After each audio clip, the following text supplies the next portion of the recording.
نحمده ونصلي على رسوله الكريم أما بعد فأعوذ بالله من الشيطان الرجيم بسم الله الرحمن الرحيم تبارك الذي نزل الفرقان على عبده ليكون للعالمين نذيرا الذي له ملك السماوات والأرض ولم يتخذ ولدا ولم يكن له شريك في الملك وخلق كل شيء فقدره تقديرا صدق الله العظيم. سورة الفرقان اتلسم پارا اولنی آیاتنا دی.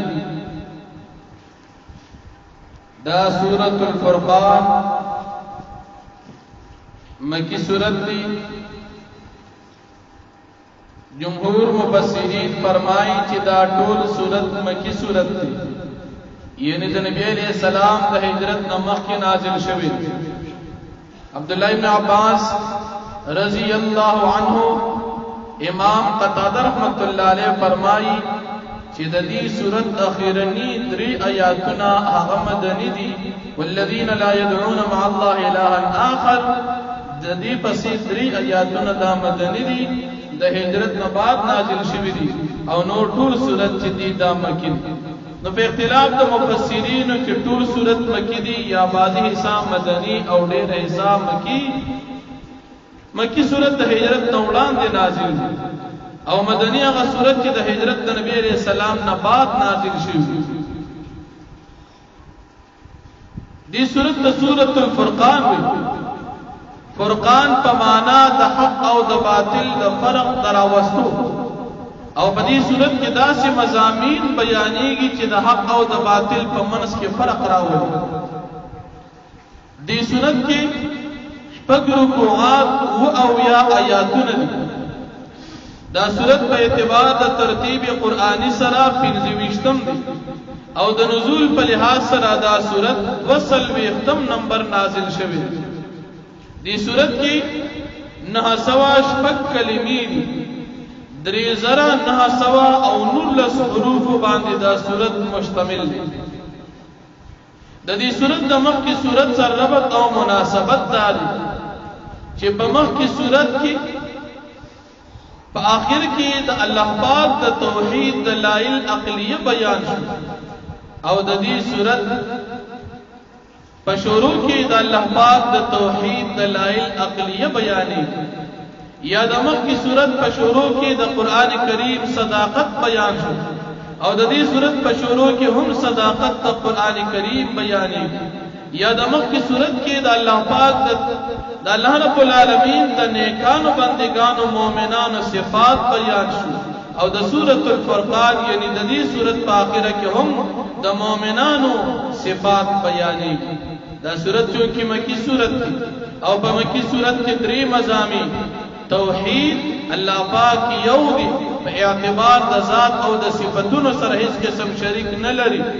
ویم رسالت دا اللہ پاک دا طرفنا دا انسانانو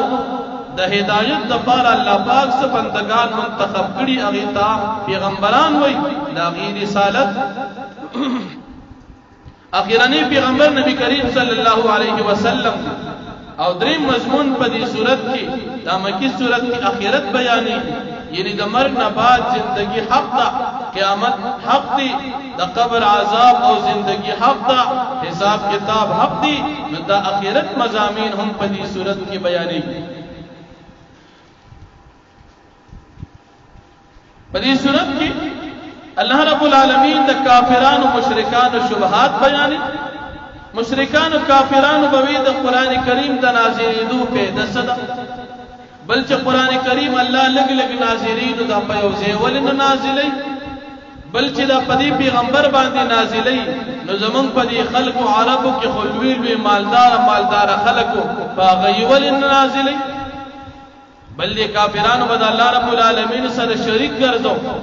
چاہ دا اللہ پاک سر سو خدایان چاہ سو خدایان، اللہ دا غیر تردید کی کہ اللہ سر ہس قسم شریک نشتا، نی اولاد شتا او نی ہس قسم شریک شتا. دا تمام نظام اللہ پخپل پیوازی پیدا کردی. اللہ کافران دا کم خدایان عبادت کی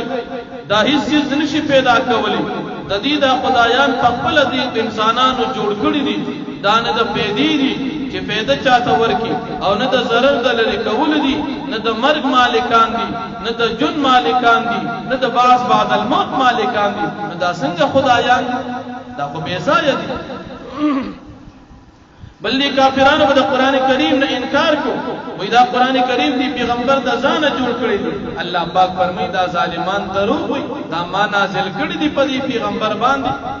بلې کافرانو په نبی عليه الصلاه والسلام باندې دا اعتراض کو چې دا څنګه پیغمبر دی دی خو خوراک کوي او دی خو په بازار کې ګرځي کچره پیغمبر راځي نو پکار دار چې موږ ته فرشتہ راغلي وي الله مخکې دې جواب کړی دی لیکن جواب دا دی چې انسانانو ته پیغمبر انسان راځي تاسو انسانان کو فرشتہ راځي په شکل انساني راځي نو بیا ول انکار کوي بلې کافرانو به فرمایشي معجزو مطالبه کوله چې د دې پیغمبر د پاره د خزانه وي نشته ولا بل دا پیغمبر چې دی نعوذ بالله په د باندې جنون دي په د باندې جادو شوی دي الله پاک فرمایي دا کافران دروغ وای دا پیغمبر د الله نیک محبوب بنده نو الله رب العالمین فرمایي تبارک الذی نزل الفرقان علی عبده ډېر ویشان ورځ اغازات چې نازل کړی دی فرقان یعنی قران کریم په دې خپل بنده باندې یکون للعالمین نذیرا د پاره دي چې شي د قران یا پیغمبر د مخلوقات د پاره يرون کی الذي الله پاک غزاد له ملک السماوات والارض چې د پاره بادشاہي د اسمانونو د زمکو دا ولم يتخذ ولدا او ندني ول الله پاک اولاد ولم يكن له شريك في الملك او نشته د الله د پاره هیڅ قسم شریک په بادشاہي کې وخلق كل شيء فقدره تقديرا او پیدا کړی دی هر یو څه اندازه کړی دی په اندازه کول سره واتخذوا من دونه آلهة او د کافرانو نیولې دي سوا د الله نه خدایان لا يخلقون شيئا دا څه خدایان چې نشي پیدا کول هیڅ وهم يخلقون في پیدا کړی شوی دي ولا يملكون لانفسهم ضرا ولا نفعا او ندي مالکان د دوی دا خدایان د خپل ځانونو د پاره ضرر در کولو د ضرر ولا نفعا او د حاصلولو د فائدې ولا يملكون موتا او ندي مالکان د دوی دا خدایان د مړ کولو ولا حیات او د ژوند کولو ولا نشور او د قبرونو د پاسولو وقال الذين كفروا او ويا کسان چې کافران دي ان هذا نيدا قران کریم الا ابن مگر دا دروغ دي ابتراو چې دی پیغمبر د ځان نه جوړ کړی دی اعانه علیه قوم اخرون او امداد کړی دی په قران جوړولو کې د خپل قوم فقد جاءوا ظلما وزورا الله جواب کې پتا کې سره دی راتلو کړ ظلما بشرک باندې وزورا او بل تهمت باندې وقالوا وإذا كافران اساطير الاولين اكتتبها دا قصې دي د دروغ بخوانه اكتتبها چې دی پیغمبر په خپل لیکلي دي فیتم لا علیه پس دا لستل شي په باندې بکرتن د سحر په وخت کې واسویرن د ماقام په وخت کې قران په خوانه قصې دي د الله کتاب وینه قل تو پر میں پیغمبر علیہ السلام انزله نازل کړي دی قران درا الذي غزا يعلم السر چغفي جديد پټ په السماوات والارض پاسمانو پسمکو کې انه کان غفورا رحیما یقینا الله پاک دی بخښل کې مهربان ذات وقالوا واذا كافرون ما لهذا الرسول سشوی پدی پیغمبر باندې یاکل الطعام چې دی خوراک کوي ويمشي في الاسواق او دي ګرځي په بازارونو کې لولا انزل اليه ملك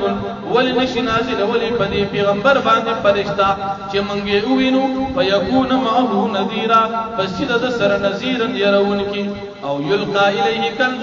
يا ولنشي نازل ولي پدی پیغمبر باندې كنز یو خزانه او تكون له جنته يا وذ لپاره باغونه ياكل منها چې دی خوري دا غینا ندل دي فرشتہ راځي هغه مونږ وینو خزانه دي ولوي باغونه دي وقال الظالمون او وي ظالمان کافران ان تتبعون تاسو تابعداري نه کوي الا رجلا مسحورا مگر د یو سړي چې باغ باندې جادو کړی شوی دي انظر تو ګورا کیف ضربوا لك الامثال څنګه بیانې دا کافران ستاده فار مثالونه فدلوا پس دي گمراه دي فلا يستطيعون سبيلا پس دي طاقت نه لري حق ته رسیدو واخر دعوانا